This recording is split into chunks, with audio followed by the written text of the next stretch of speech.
किशोर सूतक हो वो आहार नहीं दे सकता, जो निम्न वर्ण का हो वो आहार नहीं दे सकता, उच्च वर्ण वाला ही आहार दे सकता है। तुम उच्च वर्ण की हो लेकिन तुम्हें आहार देने का सौभाग्य नहीं मिलेगा। क्यों? क्योंकि तुम्हें रोग है। तो ये रोग हुआ क्यों? तो उन्होंने बताया कि हे बेटी, तुम प्रतिदिन भगवान के मंदिर के दर्शन, जैन मंदिर के दर्शन करती थी, इस वजह से तुझे जैन कुल तो मिल गया है और इतना सुंदर रूप भक्ति से मिल गया, श्रद्धा से। लेकिन तुम जब एक दिन तालाब में नहा के आई तो तेरे पीछे, कान के पीछे काई रूपी गंदगी लगी रह गई और जिनेंद्र भगवान के मंदिर में तुम प्रवेश कर गई, उसकी वजह से तुझे ऐसा मिला है। ये किसने बताया? मुनिराज। अब विचार करना, थोड़ी सी कान के पीछे काई रूपी गंदगी लगी रह गई, उसकी वजह से कोड़ी बन गई, उसकी वजह से रोगी बन गई, करकंडू बन गई, कान के वहां उसको रोग हो गया। अब इसका उपाय क्या? बोले तो मुनियों की सेवा भैया वृत्ति के लिए जितना दान दे सको। तो उसने फिर दान क्या दिया? मुनियों की भैया वृत्ति के लिए तेल देती थी। कौन सा तेल मालूम है? लाक्षादी तेल दिया करती थी और उस तेल से मुनियों की वैया वृत्ति होती थी उस समय। ये प्रमाण ग्रंथों के हैं। उसके फल से वह ठीक हुई औषधि दान से, वैया वृत्ति करने से। इसलिए मैं आप लोगों से कहना चाह रहा हूं कि सुन लो, ये जो तुमने पाउडर लगाया, ये नहाने के बाद में वो गंदगी है कि गंदगी और लपेट ली गई कि हटा दी गई? बोलो, लगा ली ना? ये पाउडर है क्या? आप चले जाओ उदयपुर में, कारूलाल चित्तौड़ा जी हैं, उनके यहाँ पर फैक्ट्री लगी हुई पत्थर पीसने की, स्टोन, सोप स्टोन, वो सारा पत्थर है, उसमें सुगंधित वस्तु भरने को मिलाई जाती है और वो तुम गालों में चिपोड़ लेते हो और एक बार पसीना आया कि वही काला काला चमड़ी बना देते, माने तुम्हारी ओरिजिनलिटी भी समाप्त हो जाती है। हम लोग तो कुछ नहीं लगाते ना, कोई श्रृंगार नहीं करते, लेकिन तुम लोगों के चेहरे से, हम मुनियों के चेहरे अच्छे दिखते हैं। किसकी वजह से? कुछ लगाते नहीं, इस वजह से। इसलिए मैं आप लोगों से कहना चाहता हूं, ये आप गंदगी मत ओढ़ो, ये श्रृंगार मत करो। आपके उसमें क्या क्या लगा है ये भगवान ही जानता है। इतना तो किया जा सकता ना, आप स्नान करके बस आप तो अपने मुंह में ज्यादा है तो थोड़ा सा नारियल का तेल ले लो और उससे आपकी चमड़ी रूखी ना रहे, बस हो गया। और जब नारियल का तेल कपूर लगा करके डाल करके थोड़ा लगाओगे, पसीना आएगा, तुम्हारे चेहरे का पूरा पसीना जो भी शरीर में वो तेल के साथ आपका निकल करके बत्तियां बन बन करके निकल जाएगी। बत्तियां जानते हो ना, मेल की यूं यूं करो तो लंबी लंबी बत्तियां निकल जाएंगी और तुम्हारे चेहरे पर चमक आ जाएगी। कुछ नहीं करना। तो यही तो धर्म ध्यान हो गया, यही तो तुम्हारा धर्म पुरुषार्थ हो गया। सुबह से उठ करके ये क्रिया करता है वह श्रावक और आकर के भगवान के चरणों में। आप देखिए, तुम सुबह 6 बजे उठे, स्नान किया, आपने स्नान करके मंदिर आए और 9 बज जाते कि नहीं? अभी तो महाराज रहते तो कितने बज जाते हैं? 10। और फिर जाकर के पड़गहन करते हो, आहार दे तो कितने बज गए? 12। तो कितने घंटे हो गए? 6 घंटे हो गए तुम्हारे धर्म ध्यान के। और जब महाराज नहीं है, सुबह से 3 घंटे आपने आकर के सुबह स्नान किया, अपना मंदिर आए, पूजन की, दर्शन किया। यही वजह, जब तुम मंदिर आते हो तो मौन लेकर के, द्रव्य हाथ में लेकर के बड़े शांति से चले आते हो।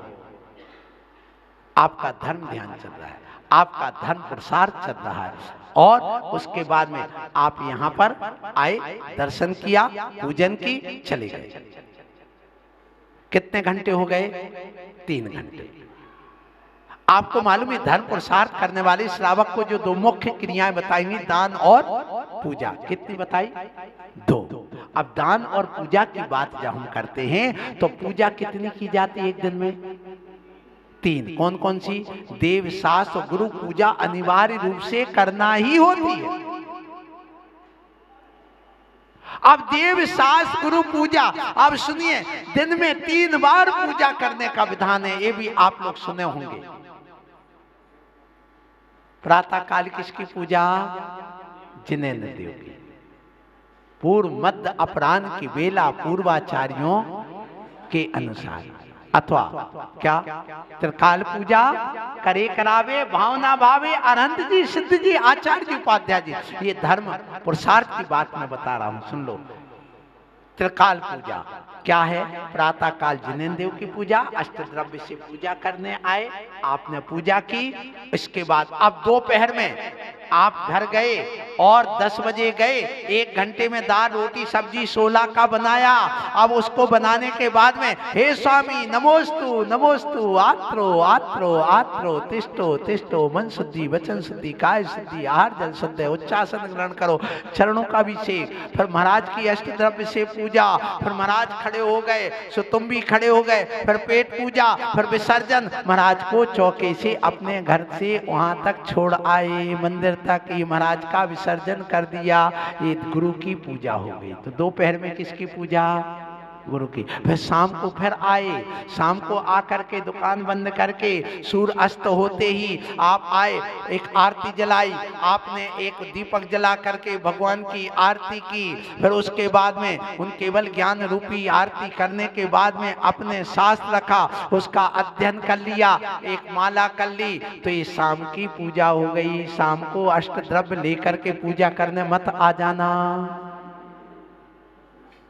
अब इस श्रावक को नहीं है समय, सो उसने सोचा शॉर्टकट रास्ता अपना लो।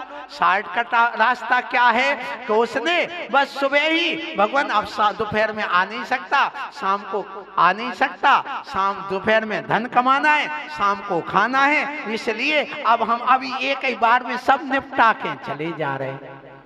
निपटा दे, क्या निपटा दे? पूजा। कौन सी? देव शास्त्र गुरु की। यही वजह है कि प्रत्येक श्रावक को प्रातः काल देव शास्त्र गुरु की पूजा अनिवार्य बता दी गई कि तुम कोई पूजा करो या ना करो, लेकिन देव शास्त्र गुरु की पूजा जरूर करो। ये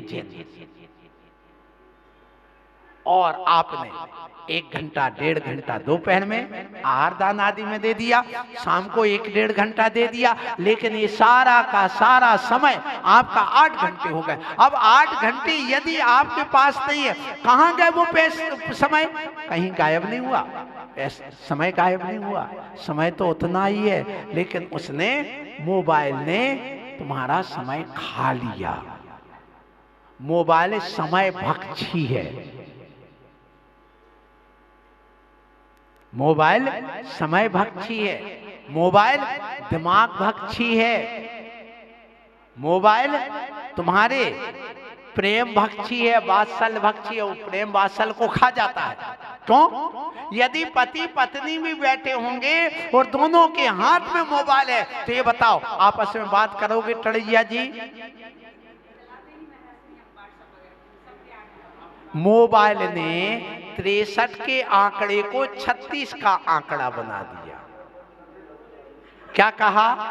मोबाइल ने, स्मार्टफोन ने तुम्हारी जिंदगी को इतना स्मार्ट बना दिया है, इतना स्मार्ट बना दिया है कि वैसे 63 का जो संबंध था, अर्थात 6 और 3 का मुंह आमने सामने था, और आमने सामने करोगे तो क्या बनेगा? 63।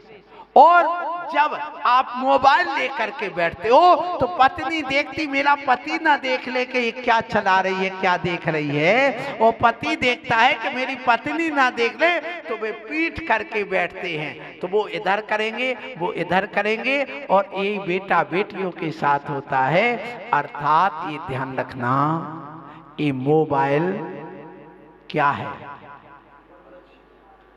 मोबाइल क्या है? मोबाइल तुम्हारे घर का वे जो समाचार लाते थे, आपस में लड़ाते थे नारद। कौन है? नारद। क्यों? नारद ने क्या किया कृष्ण के सामने? और कृष्ण की पत्नी कौन? बोलो। रुक्मणी नहीं, सत्यभामा। जब नारद जी कृष्ण जी के पास पहुंचे और उन्होंने एक निवेदन किया कि मुझे मिलना है, उनसे ये करना वो करना, और उसने सम्मान नहीं किया। किसने? सत्यभामा ने। किसका? नारद जी का। तो उन्होंने कहा ठहर जाओ, हम देखा थे अपने।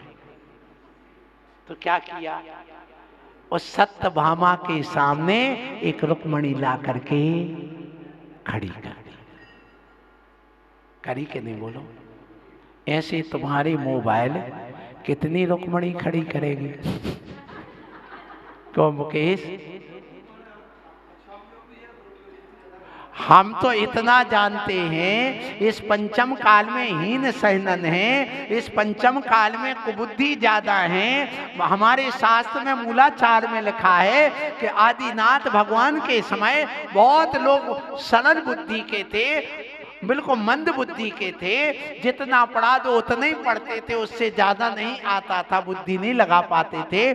फिर इसके बाद अजितनाथ से लेके पार्शनाथ तक बिल्कुल कुशल बुद्धि के रहे। अब इसके बाद में कुटिल बुद्धि के लोग हो गए हैं,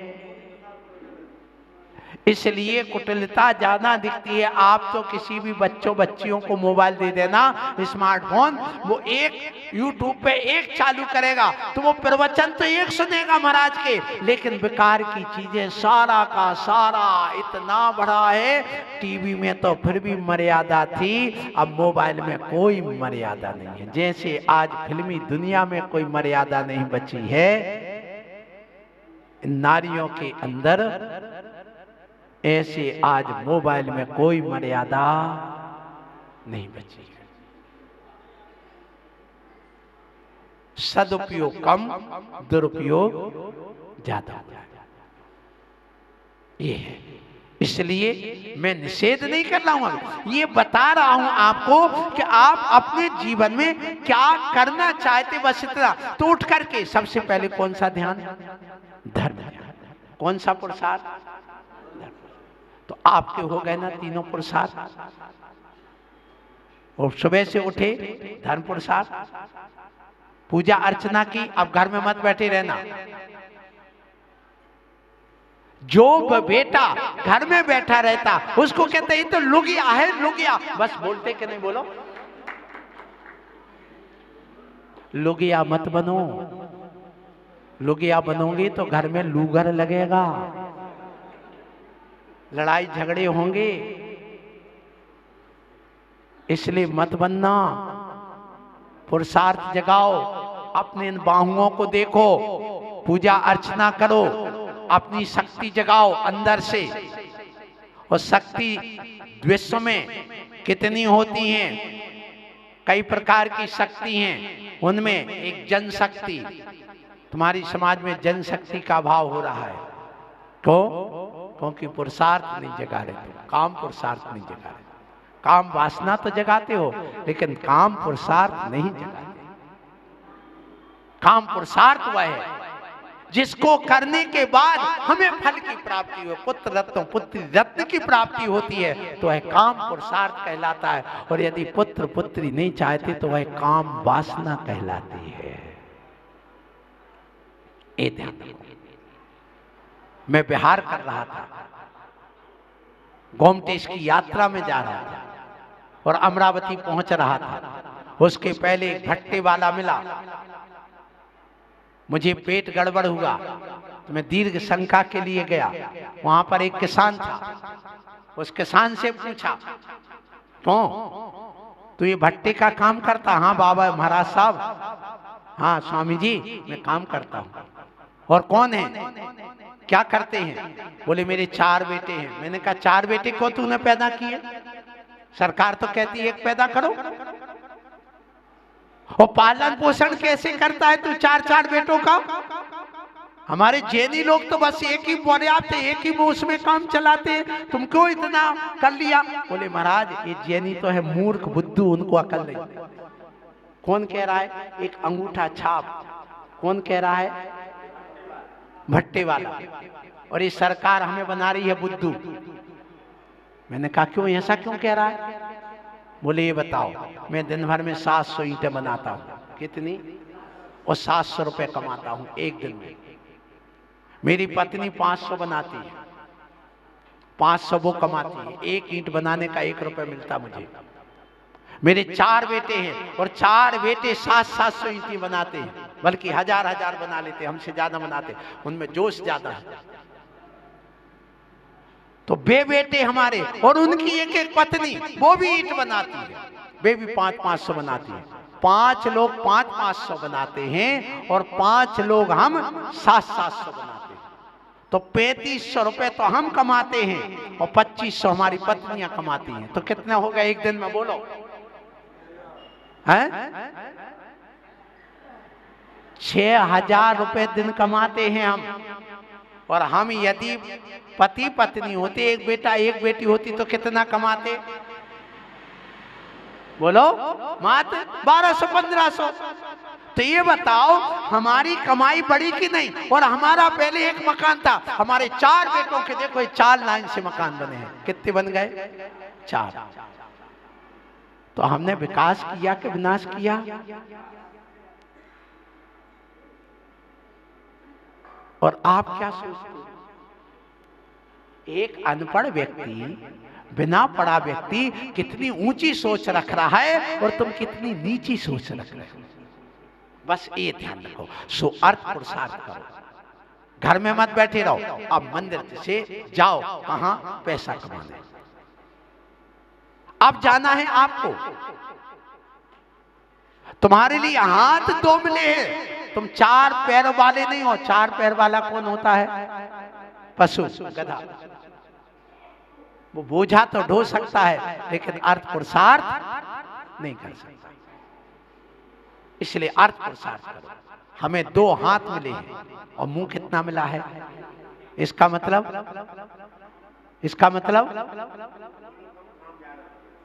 जितना खाओ उससे दुगनी मेहनत करो। इसलिए मुंह कितना मिला और हाथ कितने मिले? आंखें कितनी हैं और मुंह कितना है? इसका मतलब जितना देखो उससे आधा बोलो। यदि 2 चीजें देखने को मिलती है तो एक बार मुंह खोलो। कान कितने मिले और मुंह? इसका मतलब 2 बातें सुनो तब एक बात बोलो। और करते क्या हो? सुनते एक और बोलते 1000। 4 नहीं, 1000। एक बेटे ने यदि कांच का गिलास फोड़ दिया, क्यों तेरी फूट गई क्या? दिखता नहीं है, कौन लाएगा, कैसे लाएगा? एक थप्पड़ दिया, आगे के लिए ध्यान रखना, अब यहाँ से हटा, ऐसा कर वैसा कर, अभी पापा आएगा तो मैं क्या कहूंगा, कैसे मैं कमाता हूँ? तुम्हें इतनी भी अक्ल नहीं है, तेरा पैर नहीं टूट जाता, तुझे ये नहीं लग जाती? वो उसका एक एक अलग करो, झाड़ू लगाओ, अब पोछा लगाओ, अब ऐसा होगा वैसा होगा। कितनी बातें कर दी। बस ये है।